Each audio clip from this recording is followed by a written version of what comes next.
traveled all over Kenya to find hard-working farmers. We want to celebrate them while giving them the help they need to improve their farms, Get better yields. and build profitable businesses. We will see how farmers from across the region can benefit from our experts' advice. While also learning from each other in so many ways. Join us on these journeys and share in the farmers' experiences as they shape up their shambas. Karibu to the Shamba Shape Up Safari.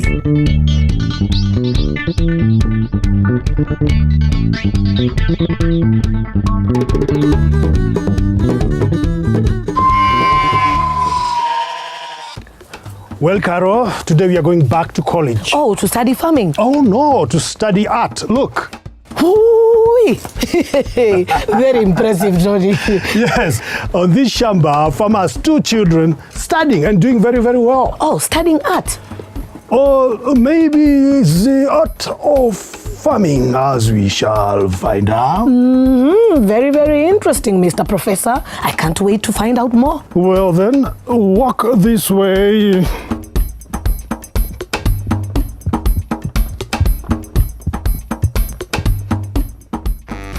This week, we are in Embu County, visiting Sicily, Njeru, and their son, Dennis.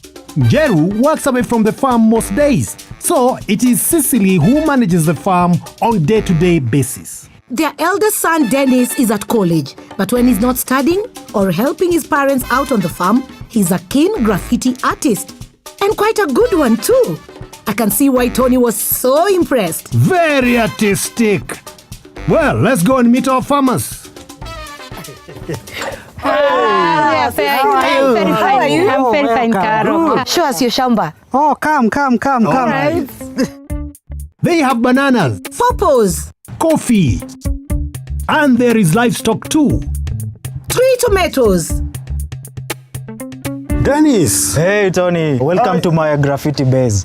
This is where I do my art and paint work. Wow. Yeah. Is this what you're doing in school? I'm taking Bachelor of Commerce. Do you know he can incorporate commerce with farming? Farming Because I'm sure and it all involves that. money. Yeah. Brilliant. good. We are very proud of you, yeah? I don't know, maybe in the normal day-to-day running of the shamba. Yes. Maybe you encounter maybe hurdles here and there. I want to be taught how I can prevent bacteria to infect my cows. I've got 300 coffee stems, but I produce only 2,000 kg. I think I can do better. And we'll do that. And are you going to be with us? I'm going to work, so... Oh, you're going to work today? Yeah, so I'll leave you with my wife. Thank you, Mr. Njeru. And we in Shamba Shape Up have got a farmer's record book for you here. Yes. You're going to fill in the records because, you know, farming as a business is very, very important. Yeah? And you're studying commerce. Yeah. You can apply to that. I can apply to that. So, see you later. Okay, we'll see you later. All right. All right. It's time we pitch the tent and get ready for work. Hey, Tony, are you ready for a hard day's work? I am, Caro. We have an expert to help us avoid buying fake seed. And an expert on dairy hygiene. But first, I'm going to check on the coffee plants. And I'm going to see about planting potatoes. Later. See you later. On the way to my first expert of the day, there was some good news. The soil test results have arrived. Getting the right balance of nutrients in the soil can make the difference between getting a poor harvest and a very good harvest. And we've discovered the soil is low in calcium. So, it is important to add lime to the soil. Let's find our farmer and give her the news.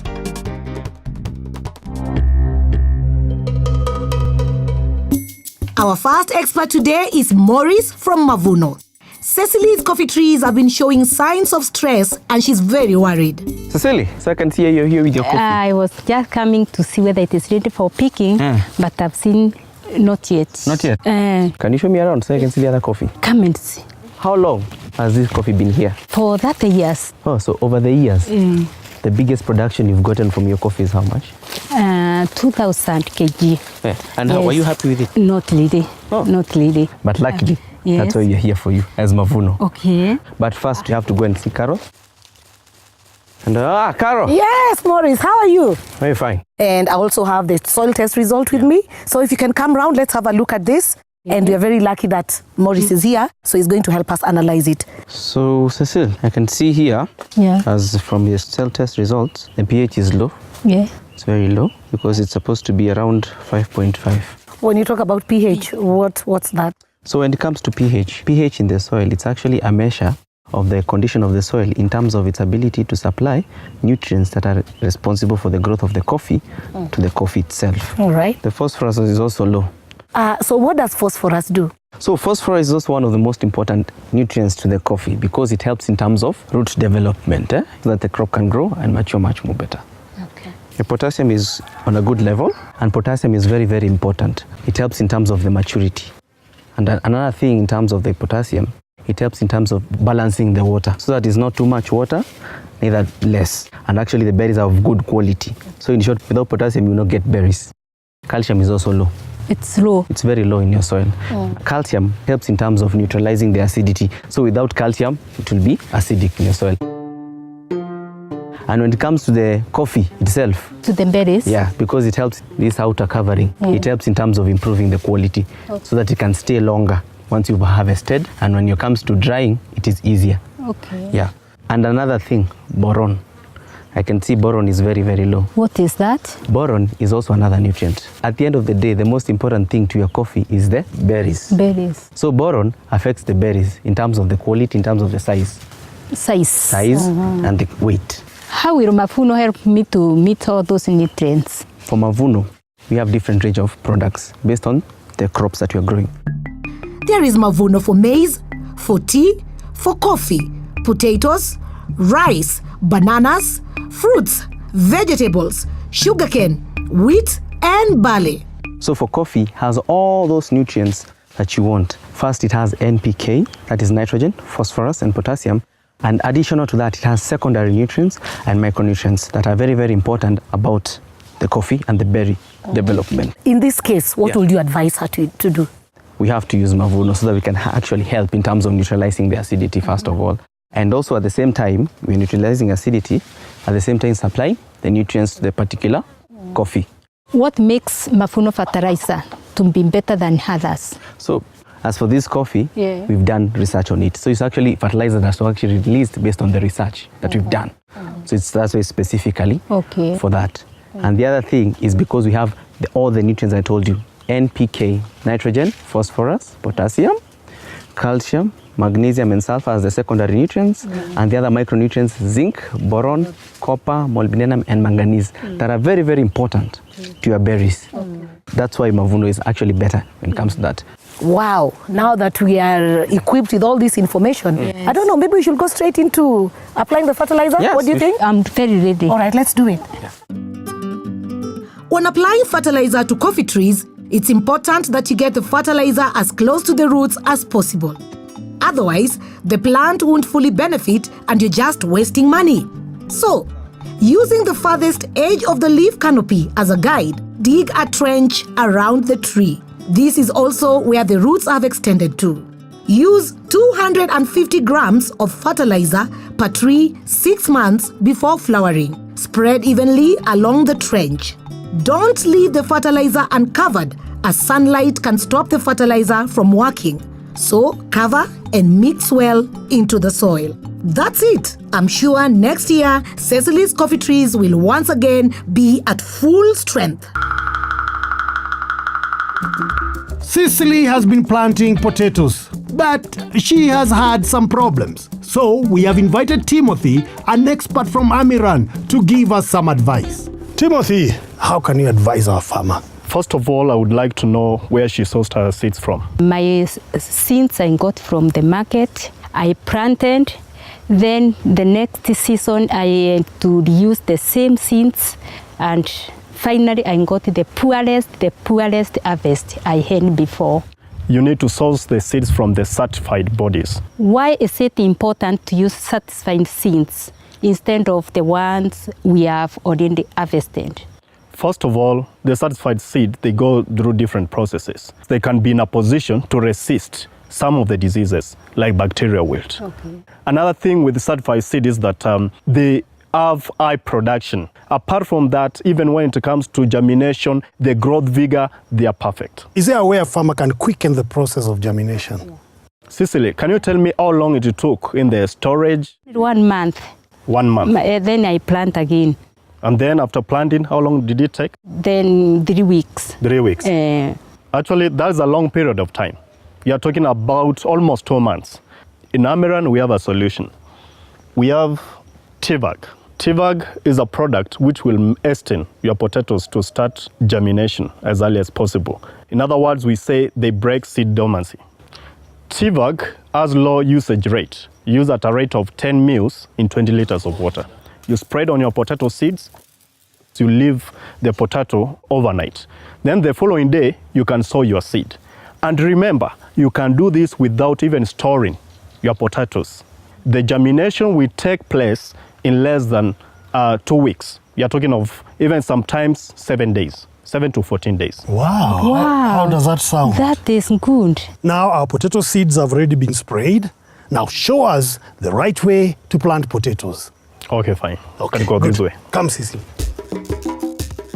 When growing potatoes, choose an open position in full sun on fertile, wind-drained soil. Break up any large clods of earth. Don't plant where potatoes have already grown for 2 or more years in a row, as this will increase the risk of disease. Instead, rotate with a legume or a cereal. Remove all weeds and spread well-rotted organic matter and fertilizer on top of the soil in the planting area. Using a hoe, mix the fertilizer and the soil together. Mark out straight lines where you plan to grow the potatoes and dig trenches either side around 20 centimeters deep. This will trap water close to the roots. Once the trenches are dug, the seed potatoes can be placed on the ridge between the trenches. Using a stick to measure, place the potatoes on the ridge 30 centimeters apart and about 5 centimeters below the surface. Place the seed potatoes with the shoot facing upwards and cover with soil. Great! That's the potatoes planted. But does Cecily have any other problems? Now, Cecily, tell us. Yes. When it comes to weeding your potatoes, what problems do you encounter? Employing people to come and help me to weed. Labor. That one has stressed me enough. We in Amiran, we have solution. Okay. Our solution is Linagan. This is the solution. This product is a herbicide, which is pre-emergence herbicide. Pre-emergence. What do you mean by that? Pre-emergence means you apply the herbicide before the crop germinates. After sowing your seeds, if you have done it during dry weather, you wait until it rains. So you spread on top. What will happen is that the potatoes will sprout without weeds. So there will be no competition. So your crop will have a good growth vigor. And at the end of it all, you are going to double your produce. Wow. Wow.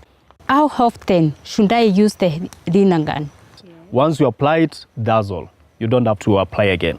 So in 1 acre, how much of Linagan can a farmer use? In 1 acre, you're going to use 500 grams. Sachet will be enough. Wow. Okay, Timothy, show us how to spray Linagan. Okay, fine. Spray Linagan when the ground is wet after the first rains. Mix 100 grams of Linagan in 20 liters of water. Spray close to the ground, moving the spray head from side so you get an even coverage and all the planting area is drenched equally. Linagan not only saves time, it saves money, as Cecily no longer has to hire someone to do the weeding. Perfect. Ah, there you are, Tony. How has it been down in the field? Great. Lots of work, but it's going on so well. How about you? I'm okay. So far, so good. So good. Aha. So good. So we've learned how doing a soil test can help you choose the best fertilizer for your Shamba. And all about growing potatoes. But on this Shamba, Cecily is the real expert. That's right. And we've asked her to share with us her top tip in farming.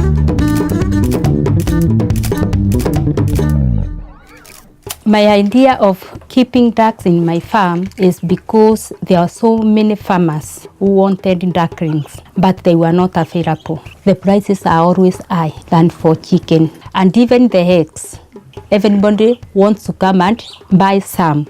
And another thing, they multiply very fast. So you can have only 2, and by the end of it, you find yourself having even 50 within no time. So I advise other farmers to keep ducklings.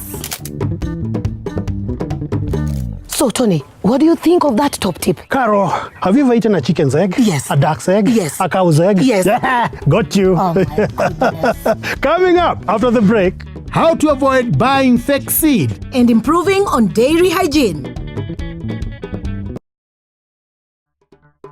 Welcome back. To Shamba Shape Up.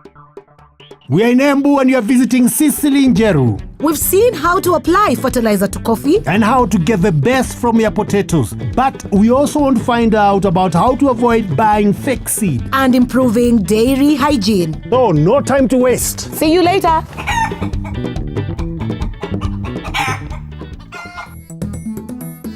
Sicily is about to plant maize. But last year, she bought seed from a local shop and the harvest was not good. We have asked Kimani from Seedco to give us some advice on how to avoid buying fake seed. Last season you planted maize. Yes. Where did you get your seeds from? I just bought my seeds from a nearest shopping center here. After opening the packet, some looked as if they have molds. Yes. Is that a common problem, Mr. Kimani? It is very, very important to buy seeds from agrovets. And that agrovet has to be licensed by KEFIS. A stockist who has been licensed by KEFIS knows the correct conditions for the seed, and that is from transportation to storage. So I highly discourage farmers from buying seed from hawkers around on motorbikes and in different vehicles in marketplaces.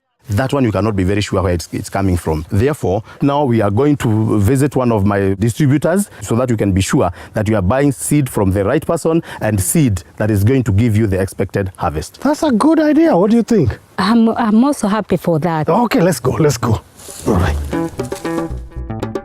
Okay, off we go to the agrovet. I'm looking forward to seeing what he has to say. Thank you for bringing us to this busy agrovet right in the heart of town. Cicely, what do you look for when you enter an agrovet? I'm in hurry because the rains are on. I just come and buy the seed.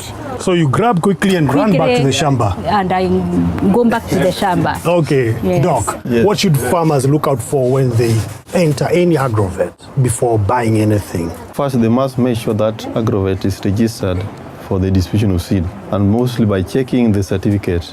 Like in FarmLink, we have water registration certificate from the KEFIS, which actually they should check. Second, they should check whether it has been renewed to show the year. Yes. For every year. Like this one is for 2017 for FarmLink enterprises. So if they don't see this, then it means that agrovet is not registered for the distribution of seed for that year.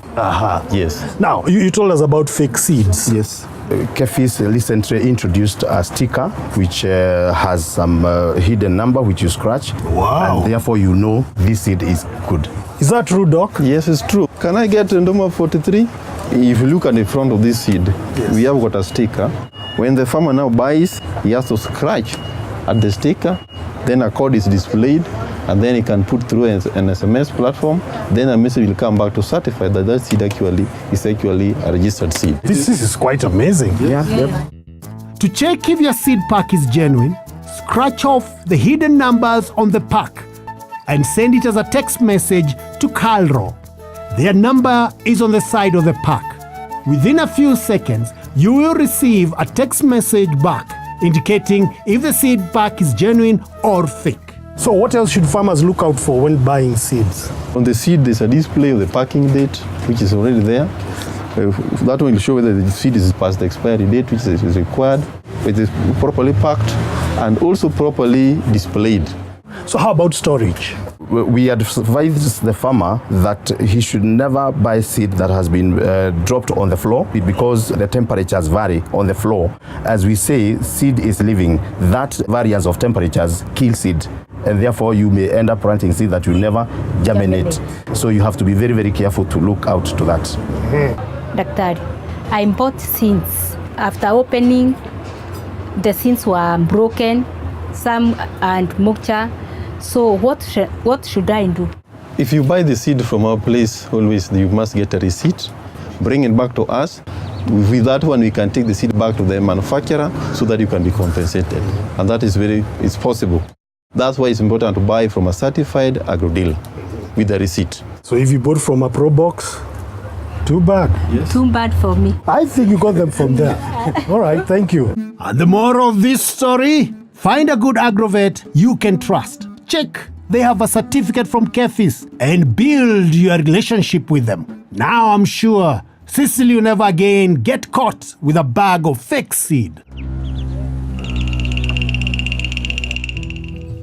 Our final expert today is Stephen from Coopers. Sicily is a keen dairy farmer, but the milk yield is low. Stephen has noticed she needs to improve on dairy hygiene. Could this be the reason she's not doing well? Now today, Sicily, today we want to talk about dairy hygiene. There are some things that we want to correct. Like for example, there is still a lot of cow dung that need to be removed so that we can do away with all the bacteria that causes mastitis. So we are going to clean it up and we are also going to disinfect. What would you suggest we use for disinfecting? We are going to use Coopercide. Coopercide is a disinfectant that is well formulated to kill bacteria and viruses that causes diseases in your cows. I've never used it. I normally hear it in the radio. Oh, let's get to work. Let's go. Yes. So, time to clean up the cow shit. First, remove all the cow dung. Use plenty of water to wash away all the dirt from the floor. Once clean, spread sawdust to keep the cows comfortable. To disinfect, measure 20 milliliters of Coopercide into 20 liters of water and spray the entire shed. And don't forget the sleeping area. Germs love to hide in the sawdust. A good job. Well done. Now for stage 2. Avoiding diseases like mastitis at the milking stage. So Stephen, what can a farmer do to avoid mastitis? First, you need to clean cow's udder thoroughly with using clean water and make sure that you use a very clean cloth. And for every cow that you are milking, you have to use an individual piece of cloth. You need to use warm water always. Make sure after cleaning, you dry very well the teats and the udder. The other step is you have to use medicated milking salve to soften the teats. Number 2, we can avoid any cracks on the teats. You apply very little amount of milking salve on your hands, or you can apply direct to the teats. So like this. Then we are very sure that the teats are soft, then you can go ahead to milk them. Most of the times, you find we are just pulling the teats, which is very wrong. The right way of milking the cow is holding the teats like this, then you squeeze. You squeeze. Good. The right way is when you squeeze. So you don't pull like this. You don't do this, but you squeeze. The reason why we don't pull the teats is because we have veins on the teats, whereby if you pull the teats very much, the veins get torn and you cause internal bleeding, you cause the injury to the teat. That is the predisposing factor of mastitis. And it's coming out so smoothly. And you see Wageshi is relaxing. I think Wageshi is feeling nice. After milking, the teat opening takes about 15 to 20 minutes before it closes. And that is why if the cow comes out of the milking para, goes and rests somewhere, it's a very good way of bacteria getting into the udder and infecting the udder. So we need to use a teat dip cap And we are going to use mastrite. Mastrite, we are going to mix mastrite with water. We mix it using the teat dip cup so that after milking, you just dip the teat there. You make sure that the teat orifice or the teat opening has closed. For 1 cow, pour 5 milliliters of mastrite and 10 milliliters of water into the teat dip container and mix together. Squeeze the container to send the mixture into the teat dip cup. Then you dip the teats there. Immediately you milk, you just dip the 4 teats into the solution of mastrite and water. When you dip that way, then you release the cow. That's what you do for you to be secure, for you to get maximum profit from Wangeshi. So we have protected the money maker. So Wangeshi here is free of mastitis. Okay. Yeah. That's good. Nice.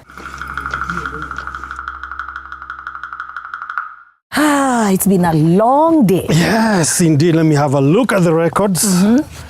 Wow, this looks good. Yeah. The Shamba is not doing too badly. Quite organized too. Yes, and with our experts' advice now, I'm sure when we come next time, there will be improvement of the milk production. Let me see, there will be improvement of the potatoes and, of course, the coffee. I'm hoping to change. So I'm hoping from today, I'm going to be holding the highest yield in the area. I will be carrying now my coffee, not with the motorbike. All right. I will be hiring a pickup to carry my coffee to the factory. Being the best farmer. Yeah. Are you happy? I'm very much happy. Really? Really. And very happy with your Shamba. Very happy. Well, Caro, our work here. Our work here is done, Sicily, and we have to leave. So we'll see you in the next Shamba.